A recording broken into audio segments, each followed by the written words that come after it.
There will now be an opportunity for silent prayer or meditation.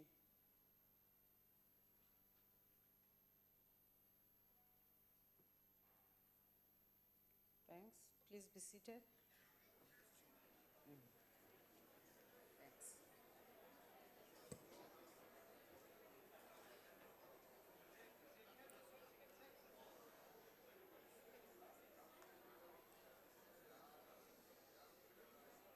Order.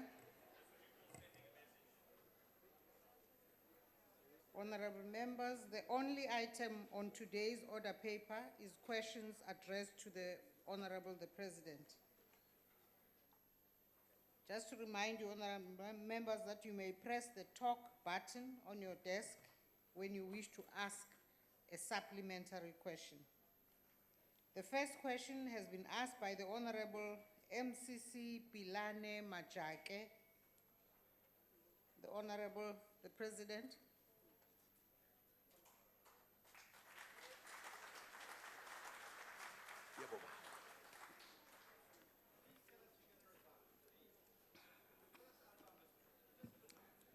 Thank you, Honorable Speaker. Honorable Speaker,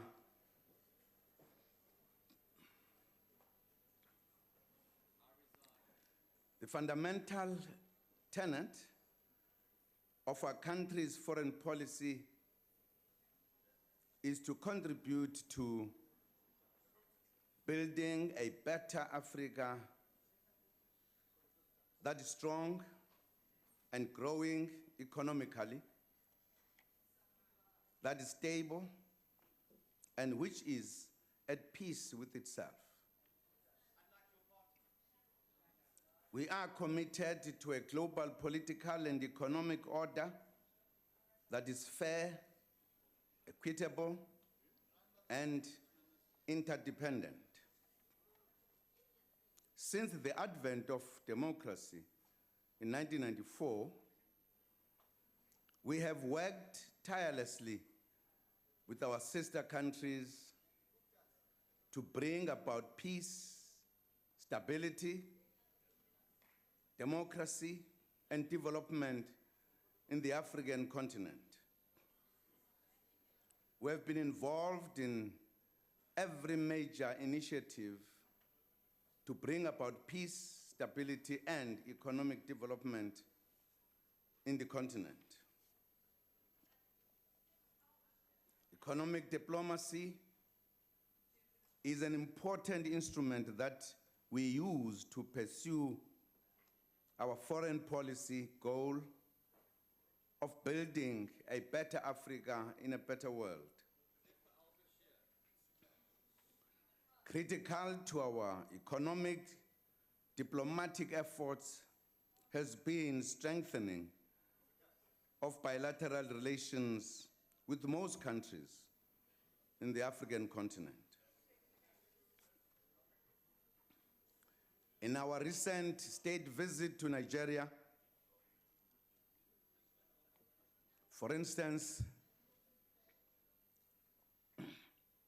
we elevated the binational commission between the two countries to the heads of state level.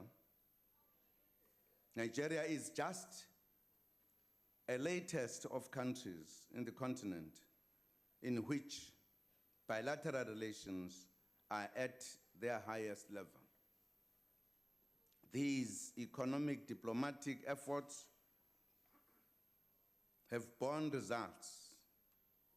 Intracontinental trade has been increasing over the past 2 decades. A large number of African companies, of South African companies, are active in many countries of the African continent. More African countries are conducting trade with one another. Honorable Speaker, we are taking additional steps that will ensure that there is closer economic integration and development in the African continent. These steps include the building of infrastructure in the continent to facilitate movement of people and goods between countries.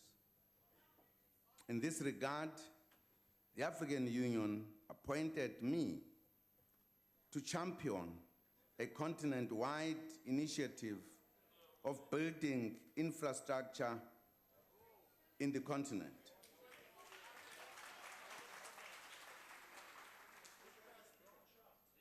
We have taken these important steps towards closer economic integration because African markets are small by global standards, which necessitate the need to build larger markets. Regional integration is therefore not only a political vision, but also makes business sense. Creating larger markets with greater critical mass of people will not only enhance the African investment proportion,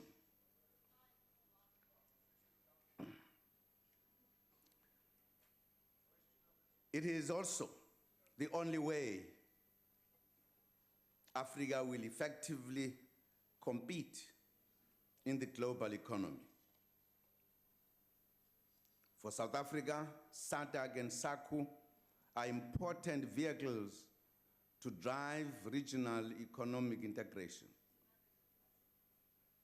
But our focus now is broadening integration beyond existing regional economic communities in accordance with the African Union's Vision 2063. The key building blocks to this are processes leading to the tripartite free trade area and the envisaged continental free trade area. South Africa's future remains inextricably linked to the future of its neighbors in the region, as well as that of the entire continent of Africa.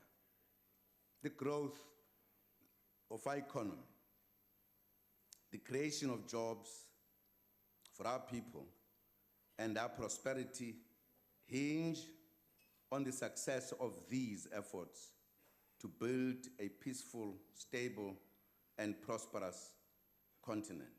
I thank you, Madam Speaker. The Honorable Pilane Machake.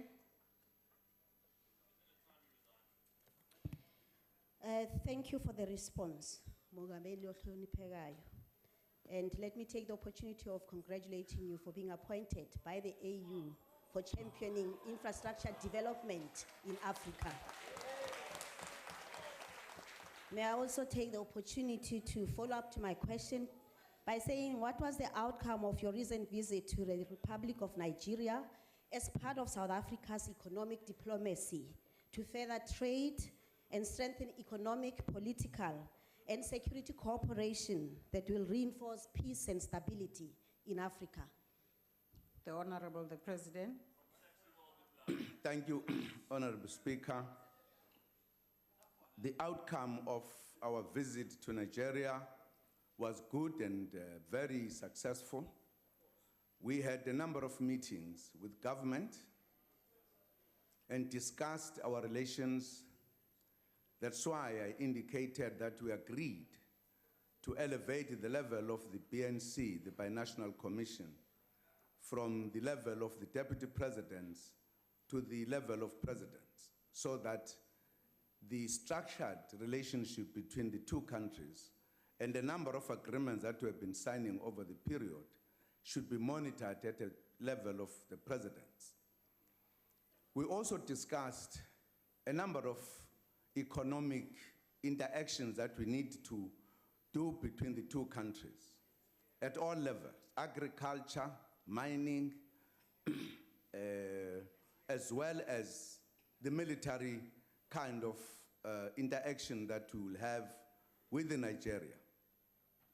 We also had an opportunity to address the joint houses of parliament, which was quite an indication of the acceptance of the relationship by all political parties of Nigeria. We also had an opportunity to meet some individual business people, as well as had an opportunity to address the Nigeria-South Africa Business Council, which was meeting alongside the visit. Again, a very successful meeting. We got a report of what has been happening between the two sides. Clearly, what has been happening, there are more companies from South Africa that are investing in Nigeria than the Nigerians. The council promised to bring balance to that because it is important that the experience which they acknowledge South Africa has, they need as well to further develop their economy. So the visit was a success. I ended up by inviting the Nigerian president to visit South Africa.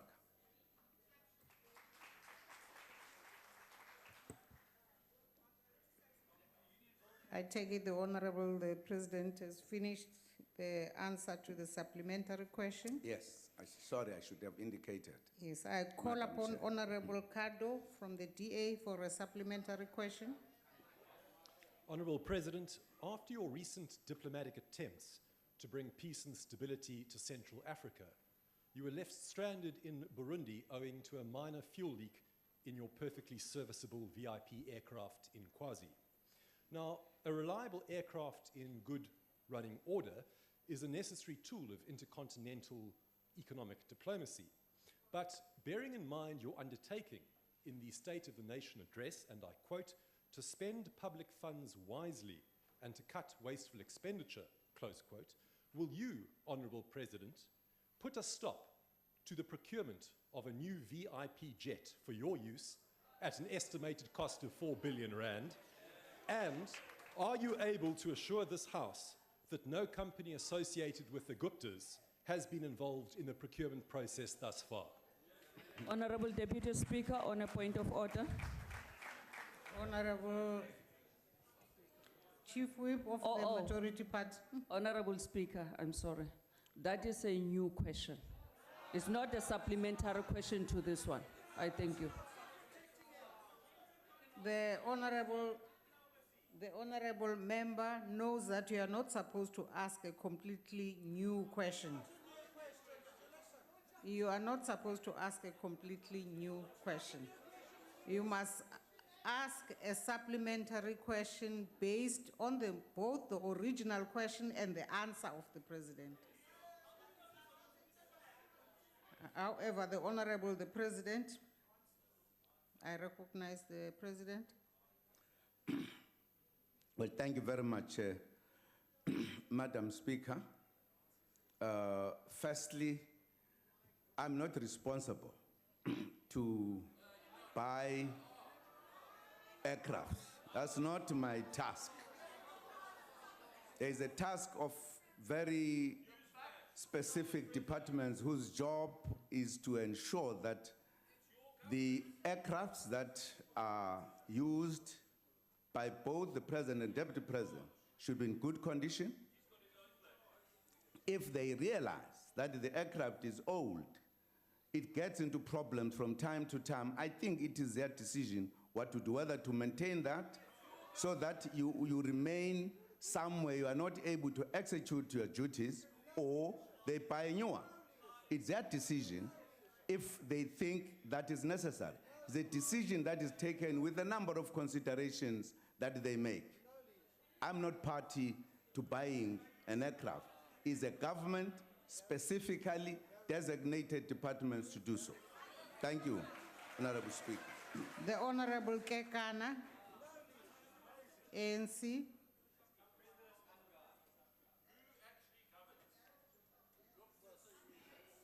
Uphi Kekana?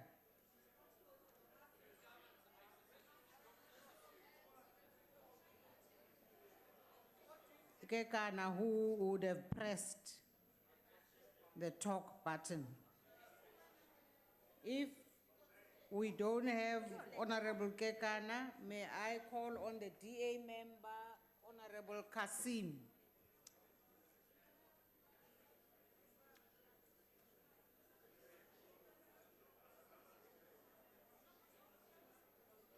Hey, people disappear after pressing. Okay. Can we now move on to question number 2? Honorable Kalian? Thank you, Madam Speaker. Mr. President, you seem to focus only on Nigeria in your answer. I would like to ask you, with regard to the Great Ingwe Dam, which would be a passage through the whole of Africa and also provide an excellent energy source, why are you dragging your heels on developing this project? And if it is a matter of funding, will the new development bank be consulted with regard to assist with funding? Because that will contribute, once that dam is built, will contribute to hydroelectricity, which is cheaper and accessible. Thank you. The Honorable the President. Thank you, Honorable Speaker. Yes, indeed, everybody in Africa and in the world agree that the Inga Dam will be the final solution in Africa with regard to energy. The Inga Dam is in Congo, and therefore, it is the Congo government that has the final word, the DRC, for information. However, we are working together with the DRC, South Africa and DRC, as well as Angola. We've been discussing that issue and the arrangements are going on. There is an interaction between the ministries who are discussing it, as well as talking about how it is going to go forward. There are activities that are taking place. I was in the DRC last year on a visit. We had a long discussion with the president about how we are going to go forward. Initially, the project was away from the president. He felt because it is not moving quick, he must take it to his office so that it could move quicker. And very recently, the Minister of Energy had gone to Congo. The Deputy Minister of Energy has been going to the DRC to discuss this matter.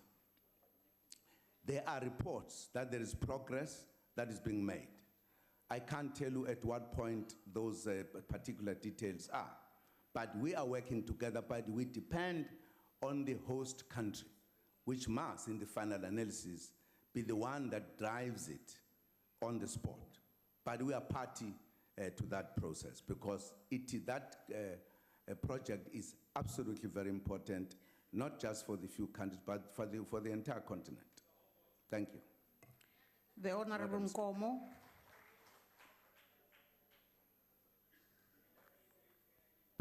Please pardon me, Madam. It was a wrong indication. Thanks. Oh, all right. Honorable members, you must be in control of your fingers. We now come to question number 2 from the Leader of the Opposition to the Honorable the President.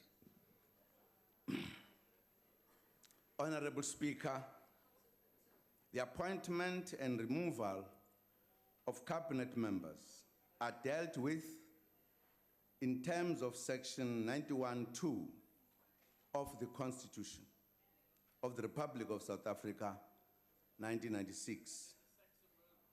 Section 91(2) of the Constitution provides that, and I quote, the President appoints the Deputy President and ministers, assigns their power and functions, and may dismiss them unquote.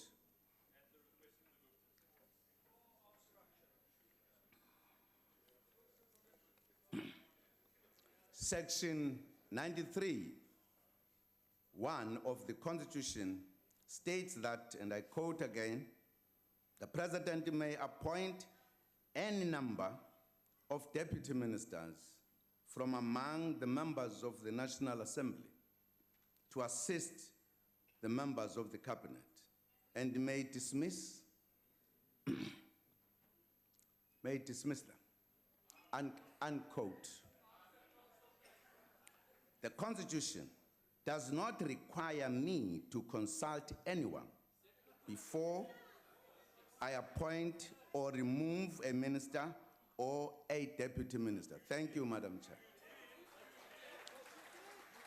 The Honorable, the Leader of the Opposition. Thank you so much, Speaker. Mr. President, Deputy Minister Mcebisi Jonas has already confirmed that the Guptas offered him the position of Finance Minister before it was even offered to Minister Des van Rooyen. In fact, your former caucus chairperson, Feiki Mentur, has already been on record, the woman you claim you don't know, has already been on record saying, in fact, that she was also offered a cabinet position by the Guptas. Mr. President, it has become quite clear that power does no longer sit at the union buildings. In fact, worse, it does not even sit at Luthuli House. It now sits at Saxonwold. And so, Mr. President, you and your family are getting richer while South Africans are getting poorer and losing work. So my question to you, Mr. President, whether the Gupta family has ever offered anybody a cabinet position in your term of office as president, or is Minister Jonas in fact lying? Because if in fact he is, or he's not, is the president willing to take accountability for the decision and resign in front of the people of South Africa? The Honorable, the President. Thank you very much, Honorable Speaker.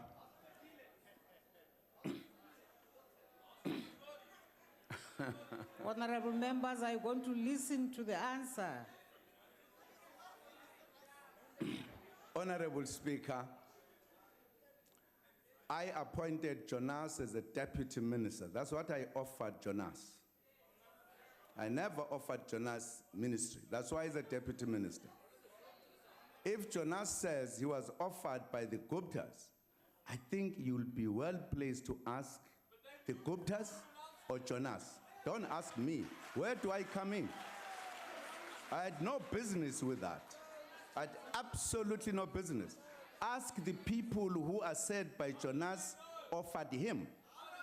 Those are the people who must ask my good honorable member.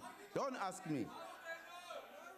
I am in charge of the government. I'm in charge. I appoint in terms of the Constitution. There is no minister who is here who was ever appointed by the Guptas or by anybody else. Ministers who are here were appointed by me. Order.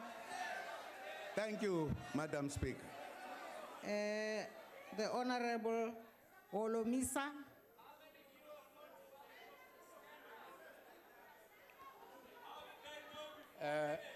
Order, honorable members. Madam Speaker, Yes, Honorable Holomisa. Honorable President, sicela nje mhlekazi ukucacise nje uyiclearishe kahle lento abantu bakuve kahle yokuthi one of your ministers xa esithi wayeofferishiwe injongo zoba ke uyiclearishe uzayiphanda kanjani to verify the authenticity or otherwise of this allegation ezanayo umcebisi. Sicacisele nje uzayiphelisa kanjani ebantwini uyicacise nje kahle. Silwanga nawe. Honorable the President, Njengoba senishilo mhlekazi, umphathiswa olisekela uJonas uthi waxelelwa ngamaGuptas kubuzo minister actually bampha esikhundla. Ndithi ke ithethwa nguJonas lonto. Akazange athi upresident waye khona lapho noma wenza into ukhomba abantu. Ndithi ke buzani laba bantu abamnikeza ukuba belithatha phi igunya lokubeka uminister. Ingakho ngithi akekho noyedwa uminister owake wabekwa ngomunye umuntu. Akekho. Ayifune nokuba ndiyiphande lonto. Andingeni indawo apho mhlekazi. Yabulela. the Honorable Nkomo, I hope this time the finger Yes. went there directed. Thank you very much, Speaker. Definitely my fingers are at the correct place. Honorable President, what a tangled web has been woven. The ill-conceived decision to redeploy, or some might even say to oust the previous and very capable Minister of Finance, the Honorable Nhlanhla Nene, and replace him with Mr. David Van Rooyen as Minister of Finance at a cost to South Africa's economy of as much as 500 billion rands, has struck a critical blow to the South African economy, which may culminate in us being downgraded to junk status by rating agency Moody's in the next couple of days. Honorable President, during your last question session before this House, I had asked you a question which you simply dismissed by advising that you were not a Sangoma. I hope today that you will be an ordained pastor, that you are, and come clean on this matter before the House. Honorable President, were you influenced in any way by any third party to remove Minister Nhlanhla Nene from his post as Minister of Finance? Thank you. The Honorable the President, Honorable Speaker, I just want to rise on a point of order. what's the point of order, Honorable Honorable Speaker, Singh? the point of order is that the Honorable President is here to answer questions in this House. I do not think that other members in the House here should try and answer on his behalf. The Honorable President is very capable of answering himself. Honorable Singh, I prevail on you, please not to rise and go ahead and raise whatever point you want to raise. Please raise your hand and let's recognize you first before you rise. The Honorable the President. Thank you very much, Deputy. Thank you very much, Honorable Speaker. I have acted in terms of appointing ministers. I have acted many times in changing ministers. I've also acted to remove ministers at different times. There are always reasons that lead to, if for an example, a minister is to be shifted or redeployed, there are reasons that lead to that. There is no action in terms of removal and replacing or appointing ministers that comes without reasons why that is done. There were reasons why Minister Nene had to be redeployed. Those reasons are the reasons of government. And once Nene was removed, you needed to replace that. And that's what I did. And this arises out of what government is doing and what the thinking and decisions of governments are. If there can be any influence in how government does things, it can only be the ruling party. We should not necessarily come to tell you do this and this. That is the only area where you could be influenced, because the ruling party wants to ensure that its programs are implemented. The processes, the necessary processes were undertaken within the constitution, within the law.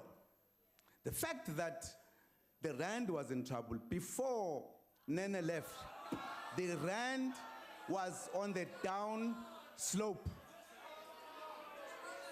And secondly, it is not the first time that the markets react when a minister is either put or taken away. There is a history to that. There's nothing strange about it. The markets have their own temperament on any other issue. So there was a decision taken, very well considered, why we're taking Nene and where we're sending him to. Point of order. Honorable, No, Honorable No, this is Maimane. absolutely important. Honorable Maimane, the president is still on his feet. Yes, I waited. Honorable Maimane, I'll wait. please finish off, Honorable President. Thank you, Honorable Speaker. I'm through. What is your point, Honorable Maimane? It's a crucial point, Madam Speaker. What is the point? The point of order is this.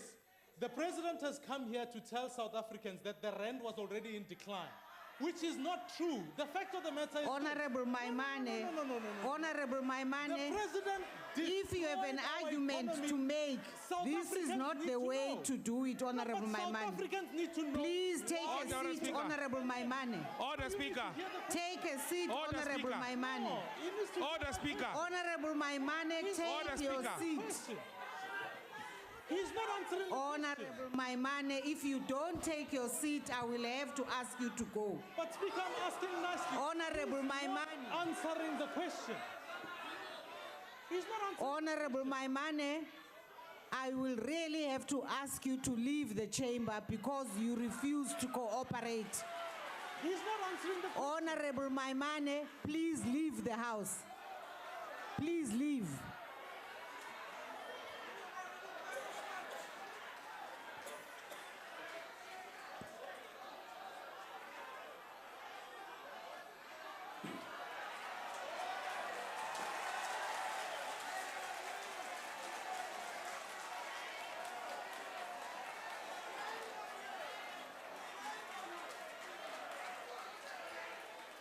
Awunangqondo Speaker wena.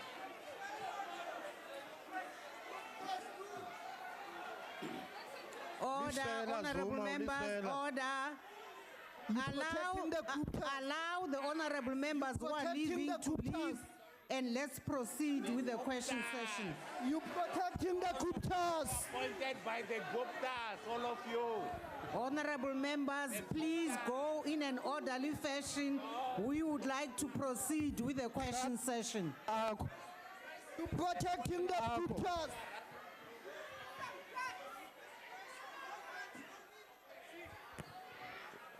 You protecting the Guptas.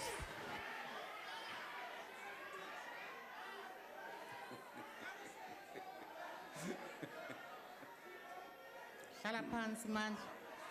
Wasiphakamisa isandla uhleli phansi.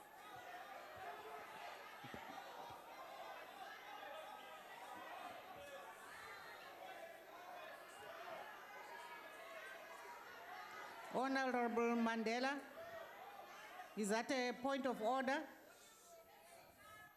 Yes, Honorable Speaker.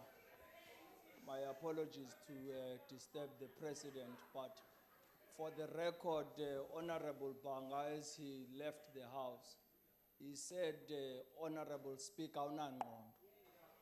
I would like the Hansard studied so that the necessary course could be taken. Thank you.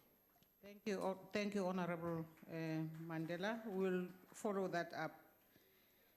I now have the fourth supplementary question from the Honorable Sheikh Imam of the NFP. Thank you, Honorable Speaker. Mr. President, Honorable Nene was a very influential, capable minister who performed exceptionally well under difficult circumstances. Now, Mr. President, Honorable Nene enjoyed the confidence of many, including opposition parties, many economists and political analysts as well. What, Mr. President, prompted or motivated you to remove Minister Nene, such a capable person, and appoint Minister Van Rooyen and then remove Minister Van Rooyen? I do understand, Mr. President, that it is your prerogative to do that. But a capable minister like Minister Nene, who was performing well under difficult circumstances, I just want the rationale behind that. Thank you, Mr. President. The Honorable the President. Thank you, Honorable Speaker. Firstly, I would like to remind the Honorable Member that it is not absolutely true that he was supported even by the opposition. The opposition, if you look at how they scored him, because they love scoring, they scored him very low. And they also attacked him, and in fact, at some point, they asked me to remove him. You have forgotten. So you can't say he was powerful, supported by everybody, including the opposition. That can't be a correct statement. Secondly, precisely because of what you're saying, that is capable. I wanted him to go to a position that needs the most capable, recognized internationally. That's precisely the reason. I thought he should contribute not just to the country, to the continent, to the globe.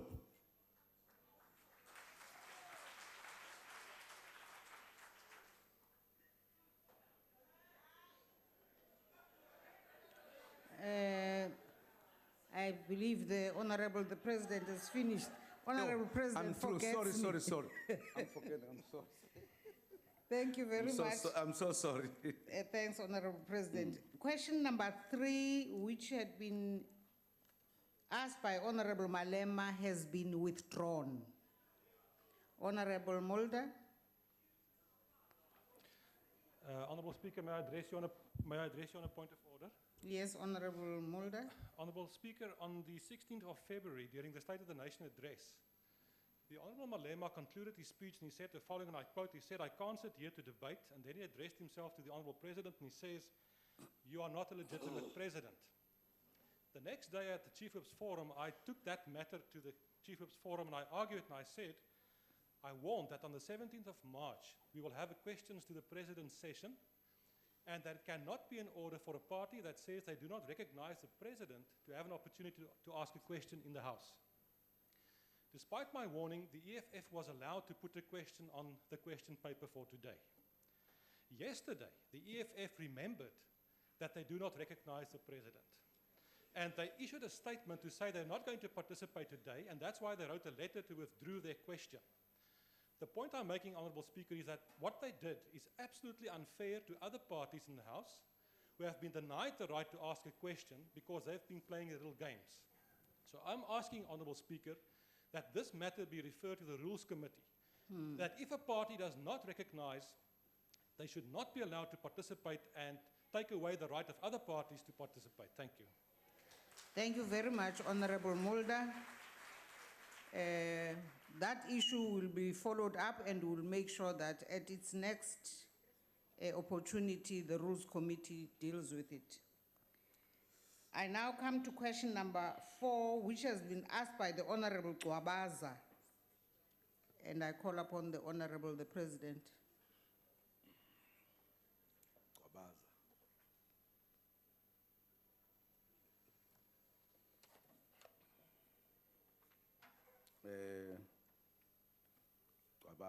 I'm looking for Gwabaza, Chair, because the changing of the my number 4 at the moment, I'm not sure whether I'm telling the truth, is LL van der Merwe of the IFP. No, that's number 5. That's number 5. Okay. So number 4 is an ANC Honorable Member Gwabaza. I must have changed my papers because of the withdrawal of the question. and thank you very much, because I had to reshuffle the questions. Yes, here is Dwabaza, because of the withdrawal of another question. Thank you, Honorable Speaker.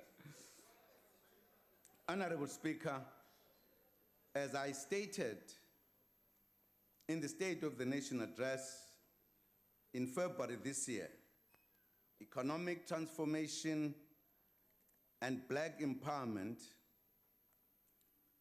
are critical components of government's economic programs. The purpose of the black industrialist policy is to expand the industrial base through the targeted participation of black entrepreneurs in manufacturing and other industrial sectors. We are pleased that the private sector has responded warmly to this initiative. Government has already taken practical steps to implement the Black Industrialist Program.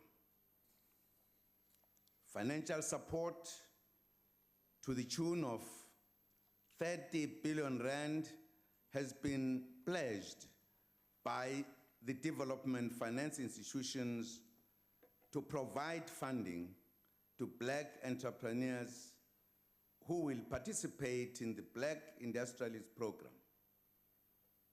For a company or business to participate and receive support from the program, more than 50% of that company must be owned, managed, and controlled by black people. Black businesses that seek support should operate in the manufacturing sectors of the economy, create jobs, and increase the localization of production activities. Moreover, the manufacturing projects should have a minimum value of at least 30 million rand to qualify for support. The following manufacturing sectors, among others, have been prioritized for support from the program.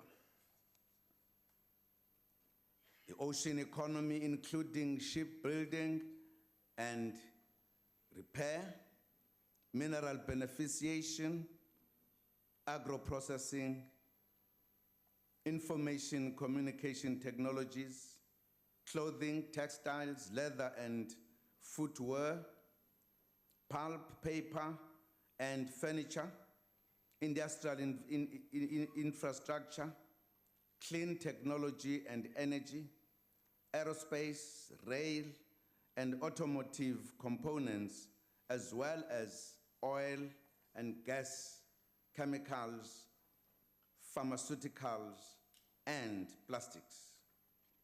Government will also provide non-financial support such as training, matchmaking, and information sharing, research and innovation support, quality standards, and productivity support, and economic infrastructure such as special economic zones, industrial parks, and clusters. Other forms of support will include facilitating access to contracts and markets. Thank you, Madam Speaker. The Honorable Dwabaza. Thank you, Your Excellency, for your answer. May I ask, Honorable President, to what extent are the established traditional industrialists ready to accept their black counterparts as equal partners in the economies of scale?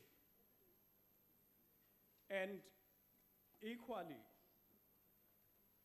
is it not as well important at a base or ground level for economic growth for peace and stability in our country and for decisively addressing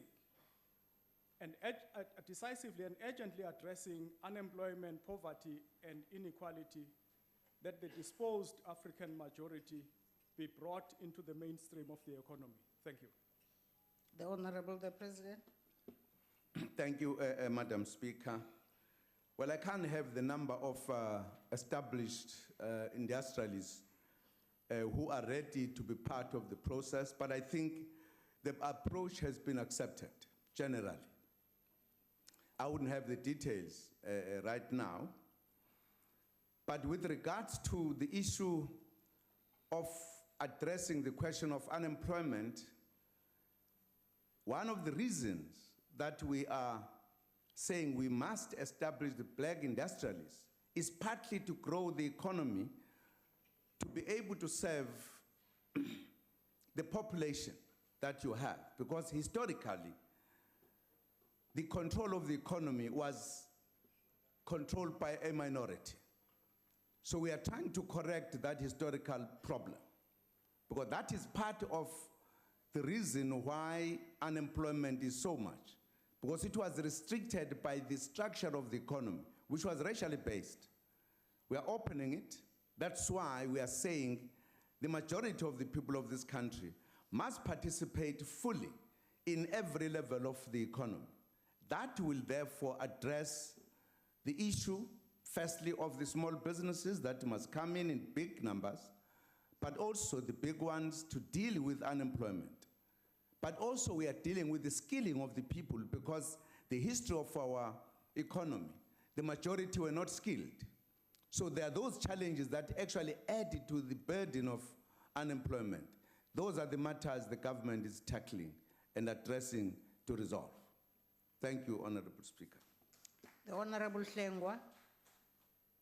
Thank you very much, Honorable Speaker. One of the key areas is the definition of black. When you have a situation where even now Chinese can be classified as black in terms of the Gauteng High Court 2014, then who benefits? To what extent can we then satisfy ourselves that these programs respond to those that were directly affected by the atrocities of apartheid?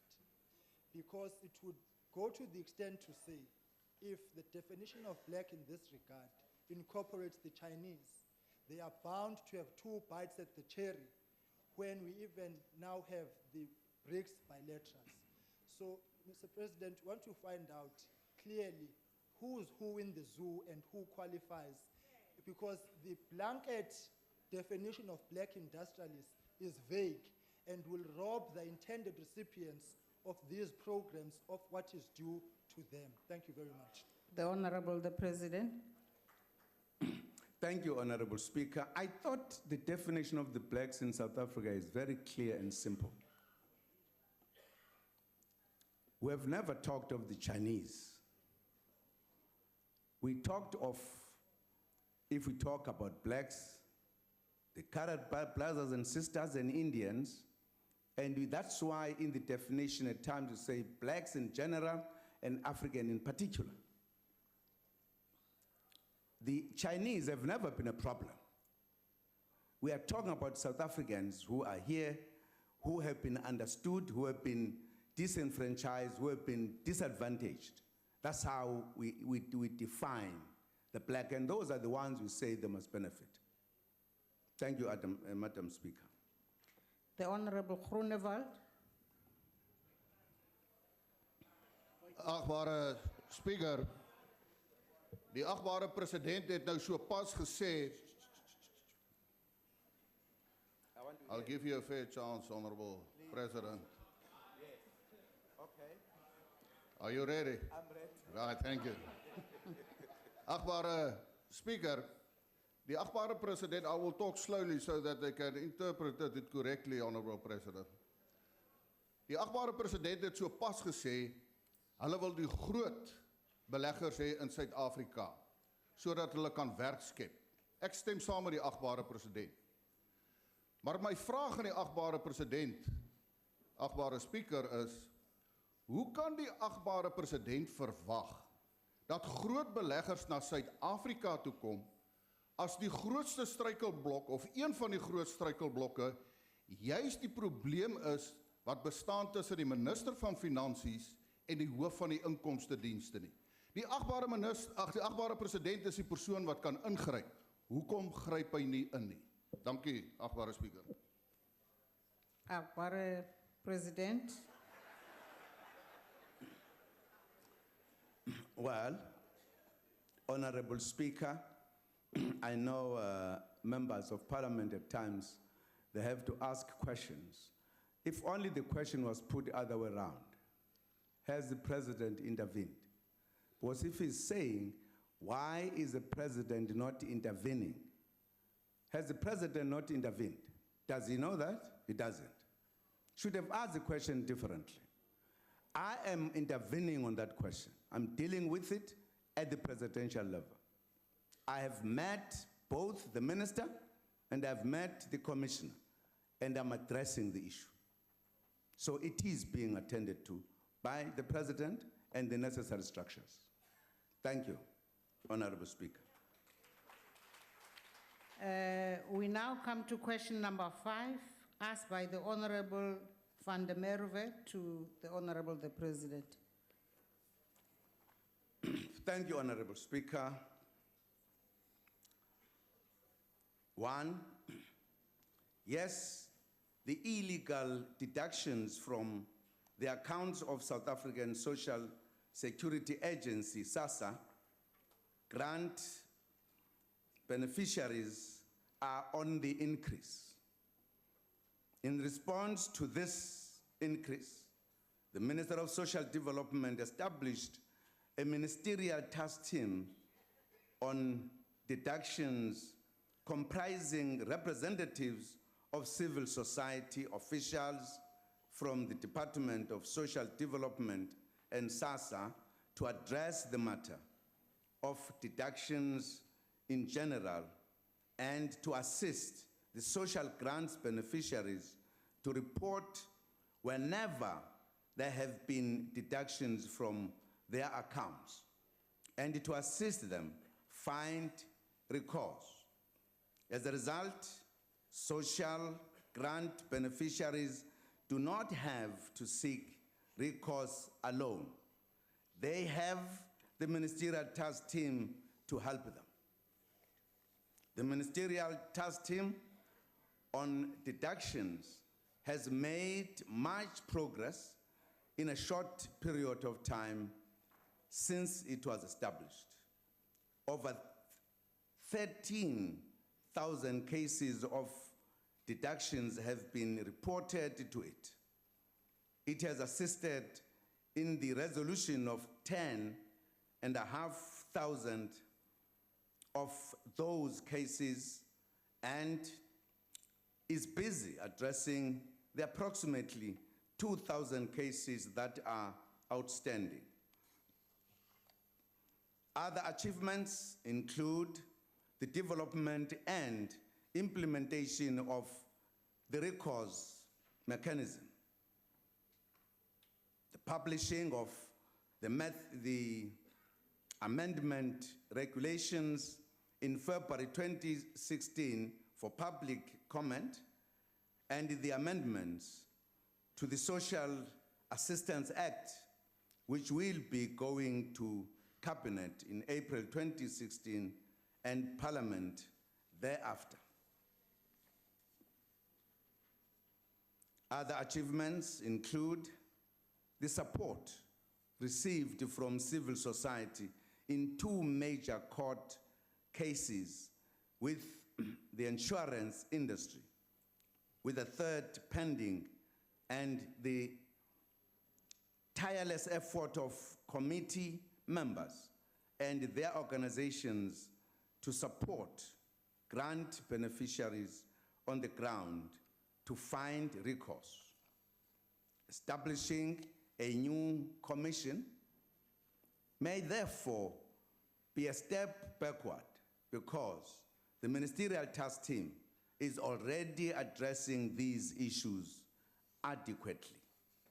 2, the terms of reference of the ministerial task team focus on and include the scope and scale of the deductions from the accounts of grant beneficiaries and to identify the responsible parties to be held accountable for the illegal SASSA grant beneficiaries.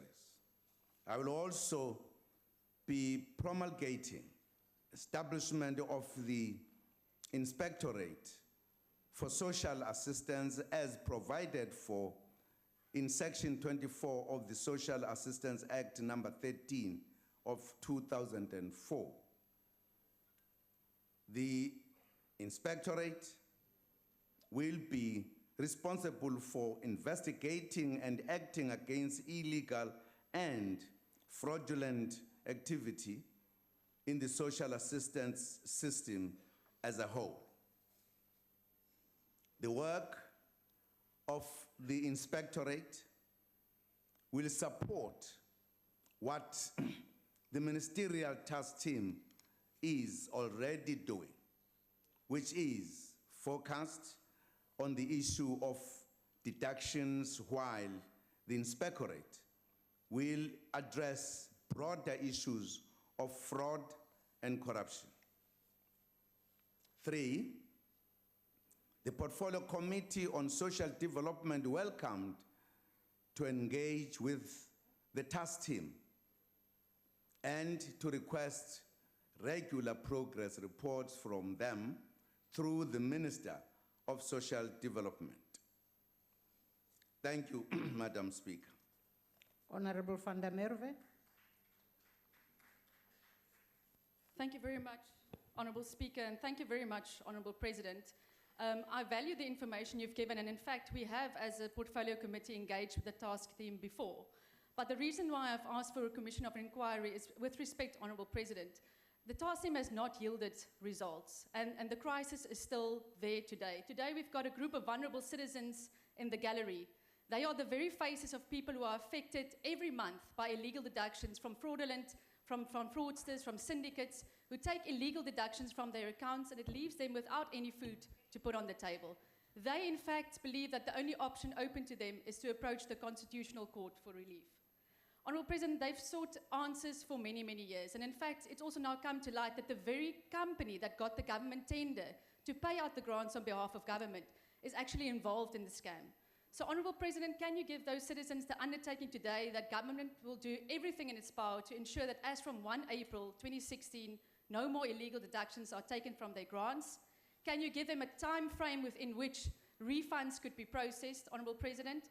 And finally, with the local government elections coming up, can we also get to the assurance that no ANC officials will go on the ground offering grants in turn for votes? Thank you, President. Honourable the President. Thank you. Thank you, Madam Speaker. Now, firstly, as I said in the answer, we have the task team that has been established, which has made progress, as I've reported. It has handled cases, I gave the number, and I also gave the number of the outstanding cases. So there is work being done. Now, I don't know how often the Portfolio Committee meets with the task team so that it can get a progress report. It looks like you have just seen them some time ago. I think it would be wise to meet them, to hear how far is it going. Because what I'm saying is the report that I have on this matter, assisted also by the establishment of the Inspectorate to address the issue. That's why I'm saying I don't see right now, given the reports before me, why we should form the commission. Perhaps a bit of interaction between ourselves as the Portfolio Committee and the task committee, or the task team rather, you might actually arrive at some understanding so that we don't just pile structure over the structure, when we don't have all the information, perhaps there may be a problem. But then we must satisfy ourselves, having talked, we who are concerned with this matter, that in fact, indeed, there is a need. What I've done here is to say, as far as the reports that have come before me, there is work being done, and it is visible. Now, if you feel you are not satisfied with it to some degree, talk to the task team, because you can talk to them easily. With regard to the tail of your question, I don't think I can deal with that. There is a continuous process of helping poor people in the country. It happens at any given time, as far as I know. At times, people send requests that we are starving, etc. Now, I'm not sure whether that process should stop because there are elections. Why? How are they going to vote hungry? But I don't know how this goes. Now, to ask me to discourage ANC members from doing so, how am I going to do it? How am I going to judge? Must I say, don't give the hungry people food? Me, whilst people are hungry. I think it's an issue you can deal with other political parties, really, because we are all here in Parliament. Thank you very much, Madam Speaker. The Honorable Phil Tane, UDM. Thank you, Honorable Speaker. I must admit, Honorable President, that I'm somewhat pleased with the response that we've gotten. This has been a burning issue for quite some time. But still, there's over 2,000 people whose money is in the pockets of some people that we do not even know. These are people who go hungry just about every day. Question is, would the government consider pursuing civil action against those that have been identified as being the culprits in this matter? Because it doesn't just end up with what has been taken, the interest that these people are earning on this civil action. At which stage would the government consider taking criminal steps insofar as those that have not yet been refunded their money? At which stage? Because it's been going on for quite a long time. Those are my questions, and I believe they are not new questions, Honorable Speaker. Thank you. You are actually entitled to one supplementary question. The Honorable the President. Thank you, Honorable Speaker.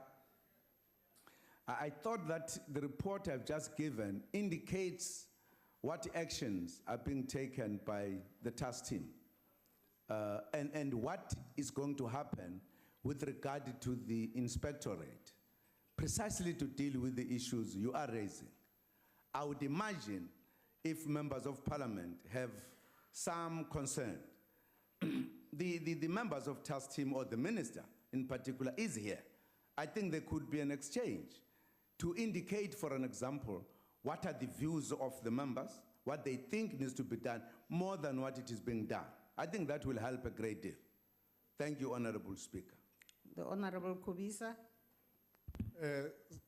Ngiyabonga Somlomo. Mhlonishwa uMongameli, sesizwile ukuthi usuyinikezile impendulo ngeinombolo zalabo ababanjwa abenza imkhonyovu. KwaZulu Natal nje emavikini ambalwa wadlule.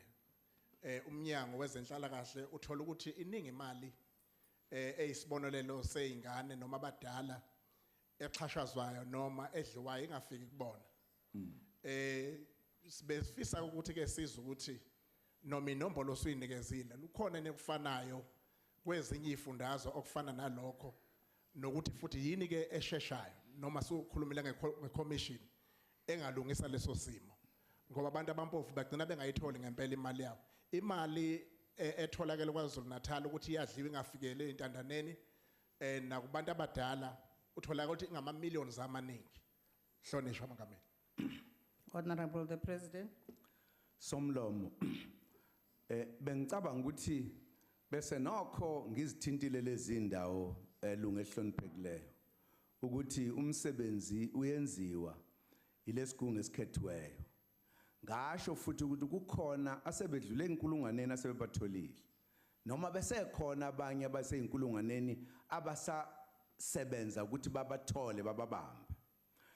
lo mbiko ke bengunika benginika umbiko ombatha izwe lonke hayi ohamba ngesifundazwe benginika nje ukuthi ezweni lonke kwenzekani okuxuba ngisho iKwaZulu Natal njengoba ke uthi umnyango ufike wathola ukuthi imali zabampofu ziyadliwa kusho khona ukuthi umsebenzi uyaqhubeka ngoba bayathola ukuthi kwenzekani ingakho nje sekukhona esithi bazophenya manje ukuthi ngempela bangabathola kanjani ngoba yenzeka ngendlela kusho ukuthi labantu laba abahlakaniphile kakhulu abakwazi ukungena i-account yomuntu bakhipha imali umuntu engazi kanti kwenziwa indlela yokunikeza abantu elula ukuthi imali zisheshe zifike kubona ukunoma babamba ama delays izinto ke lezi engicabanga ukuthi kufanele bezibikwe kuminister okuyena owenze lesigungu ukwenzela ukuthi sithole ukuthi zenzeka kanjani lezi zinto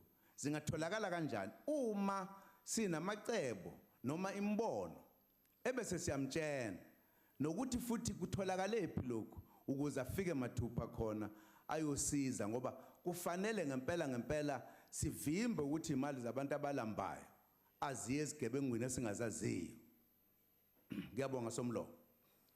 The Honorable Tsapa, ANC. Ndiyabulela kakhulu somlomo ngexesha. Mandibulele kakhulu uNcamalala ngoba impendulo ezi ziyabonakalisa uba unobunzulu bolwazi ngezinto ezenzeka kubantu obakhokeleyo nobakhathaleleyo njengoba behleli phaya nje.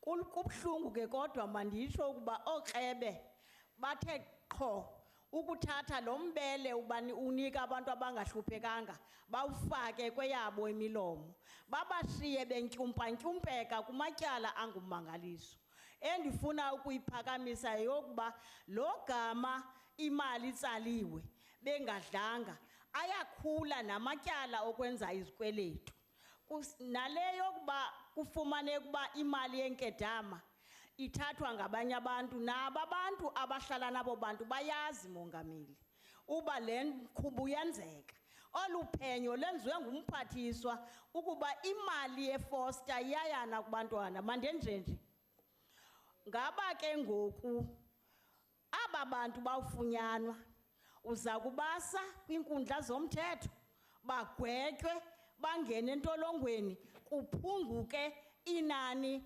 lamasela isibongo mntu emzini ngaba ndiyakuhlupha. Honorable the President.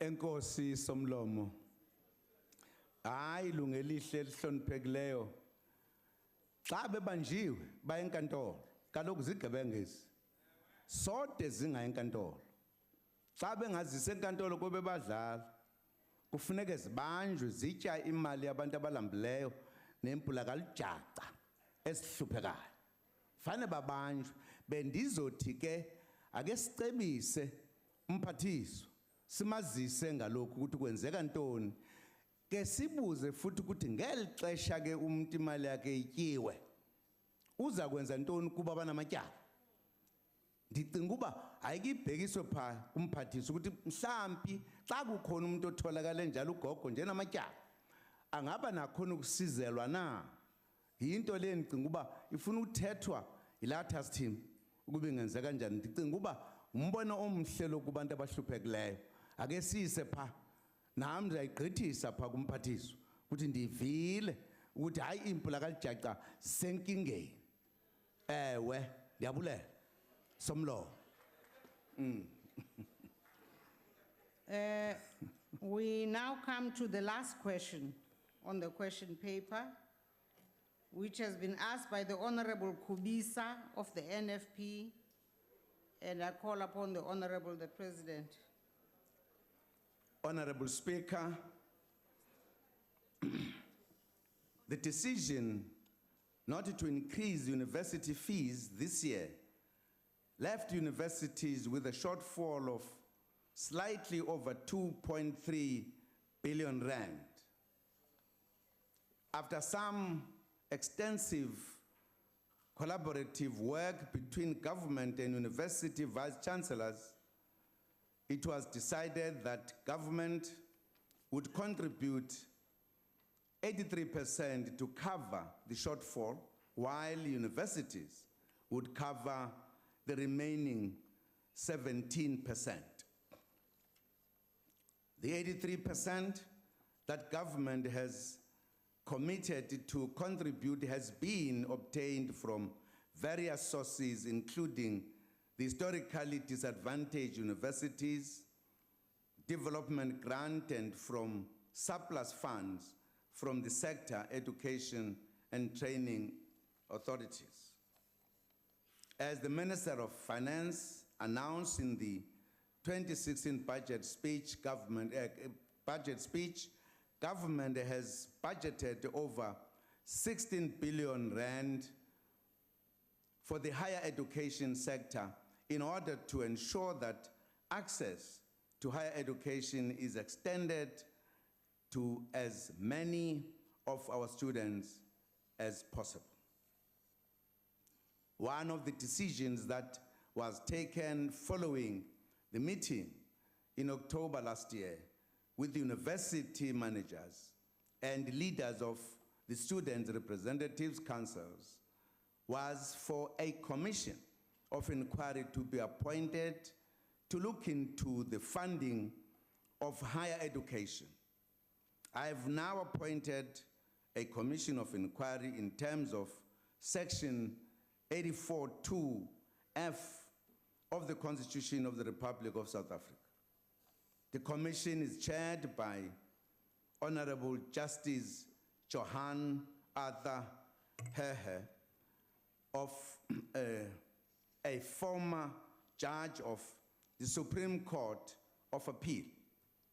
Judge Hehe is assisted by Advocate Gregory Ali and Ms. Lian Tabisile Kumalo as commissioners.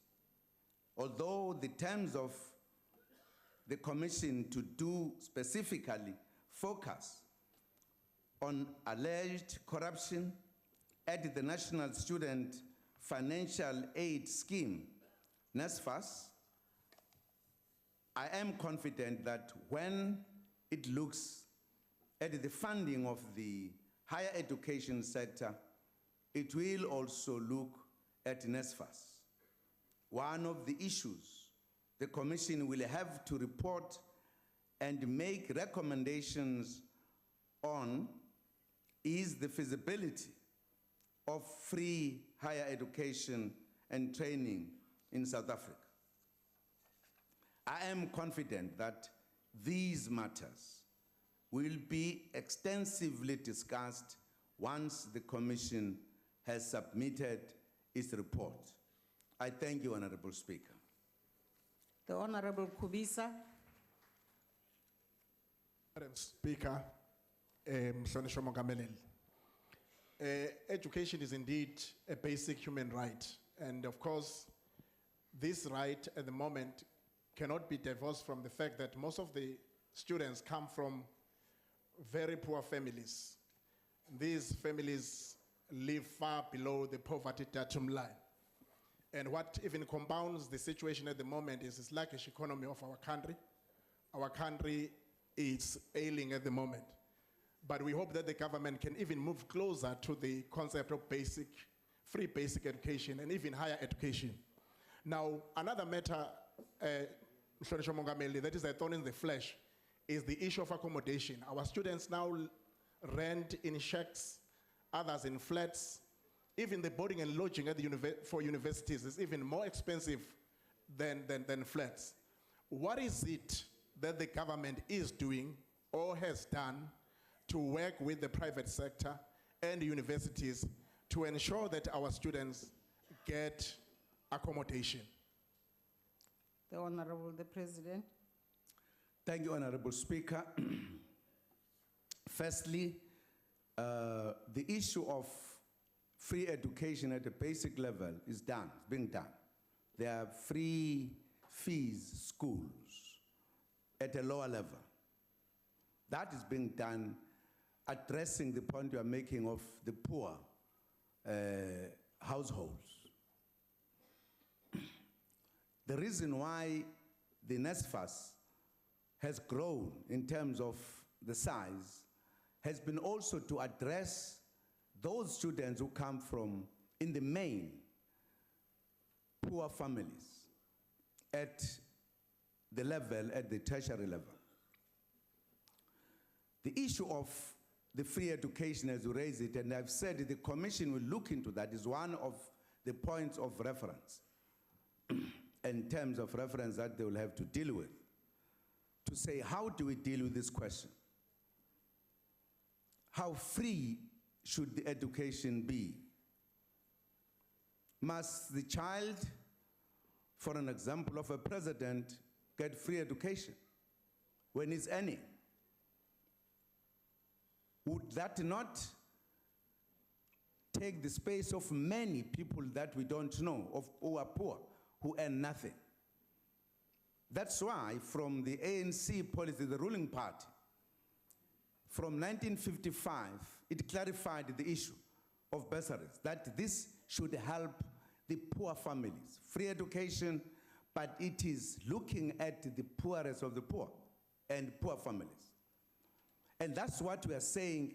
The results of the commission should help us to clarify those points in terms of, with the meager resources that you have, as you say yourself, that the economy is sluggish, not only in South Africa, globally. It's a global problem, it's not a South African problem only.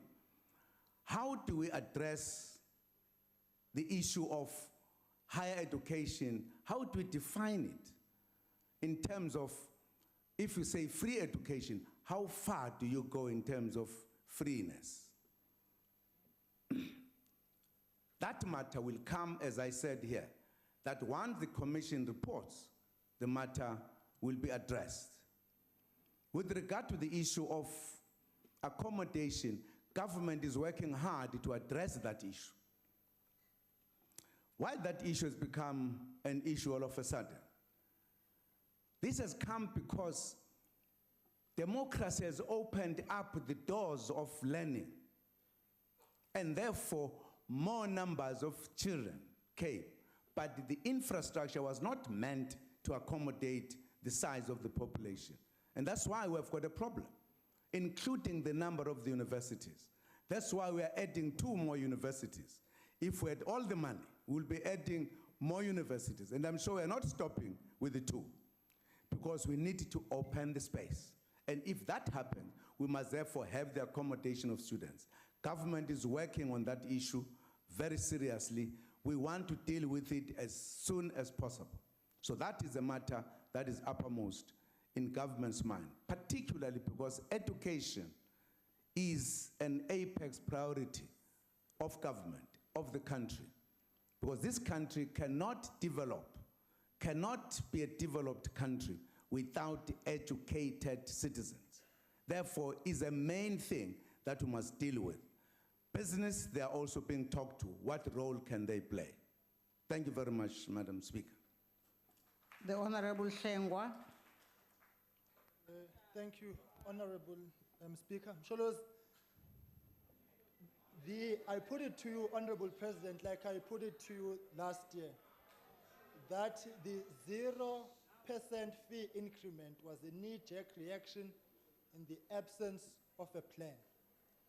And come January time 2016, we have seen what it is like to be reactive.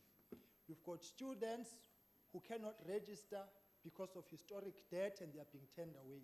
Typical examples of this at TUT Soshanguve, where up to even now, the institution has shut down those campuses, where in the main is the poorest of the poor that attend there, because they do not have the money to register. Siyakuphelela isikhathi, buza umbuzo. Oh, masungijijimeza kangaka somlomo. But Honorable Speaker, the turnaround time for NSFAS to deal with these problems in the main causes the problem. Because if you make an application in the year before and only get a response in April the following year, you should start school and learning in January is a problem. So where is the plan which you spoke about last time? You said imali khona. Imali sikhona. Where's the plan ukusiza abantu abasizakele ama-students aqoshiwe, iy'khungo ziyavalwa. and Yeah, it is the kuxoxa poorest of indaba the poor. Mhlengwa. Ngibuza wona- Usubuzile-ke manje ngibuza wona i-follow-up umbuzo question Mhlonishwa yakho. Somlomo. What is the plan? Comrade President, Thank you. nami sengikubiza ucomrade. Awudukanga. Ngiyaxolisa, baba. Awudukile. Iplan ikhona. Angazi noma uke wakhuluma yini nomphathiswa wemfundo ephakeme. Ngoba ukuba ubukhulume nawe bezokutshela ukuthi ama-plan athini. Akhona ama-plan. Ngiyokucebisa nje ukuthi uma wafuna ngempela ungabuzi nje ngoba kufanele kubuzwe ukusondela lapha eduze kwakhe. Uzibuzele kahle uzokutshena kahle ukuthi apha ama-plan. Angiwaphethe mina ngoba kuona umsebenzi wami ukwakha indawo zokuhlala kweingane. Umsebenzi kaMinister lona asebenza kanye nabo. Kodwa iplan ikhona uyasebenza. Uma ungaya uzobhema ukholwe. Somlomo.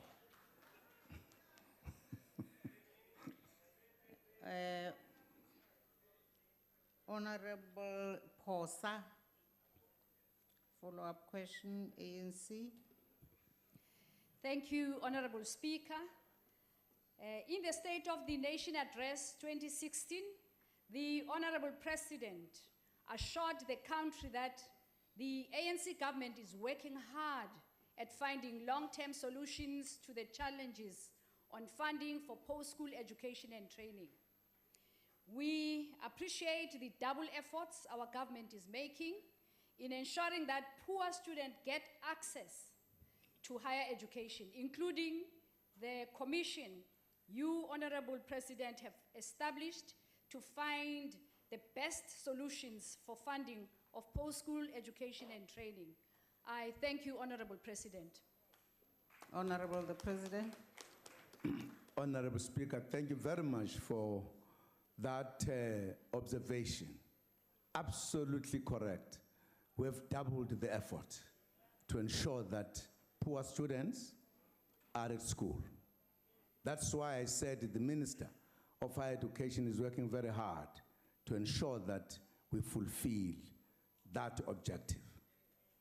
Thank you, Madam Speaker. The Honorable Sheikh Imam, NFP. Thank you, Speaker.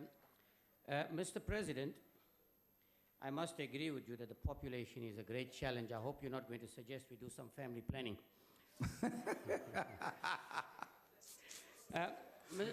Mr. President, the challenges that our students are facing is aggravated by other role players that might be doing these things for their own benefit. Not necessarily the benefits of those students, Mr. President. I think what the students want to know now, because we've had the report in 2012 and it was not implemented, they want to know, finally, how long is this plan going to take to give them free education, if that's what we're going to give them? When is it going to be implemented? Are we going to monitor and evaluate it annually to ensure that we're reaching the different stages to ultimately get to that stage? That is, I think, what they really want to know now. And I do appreciate that there's a commission of inquiry. If you can please advise us when you're expecting some responses from them, when can we implement it, advise the students, get them to be rest assured that yes, it is now being implemented annually so that they can see there is progress and that it's going to be achievable. Thank you, Mr. President. Honorable the President. Thank you, Honorable Speaker. The Honorable Member is suggesting that I should join the Commission and participate in planning the job of the Commission and timeframes, how far they would work. It's going to be very difficult because I'm having some other jobs to do. What I've said, I've established a commission. The commission is going to sit down, plan its work, put time frames, and let us know. It's not me who must say, these are the time frames standing here in Parliament. I would be telling a wrong thing. So the commission will do that work and tell us how far it will go. When will it be reporting? At times it could have a preliminary report and have a final report. It can have one report. That is what the commission will do. And I thought by saying there's going to be a commission, That was answering your question even before it was asked. Thank you very much, Honorable Speaker. Thank you very much, Honorable President, for answering the questions that were posed to you today. We've come to the end of the question paper. Honorable members, I wish to acknowledge the presence in the gallery of a parliamentary delegation led by Honorable Annette King of the New Zealand House of Representatives.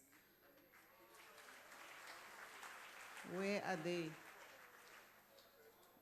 Maybe they are gone. Are they still here? Huh?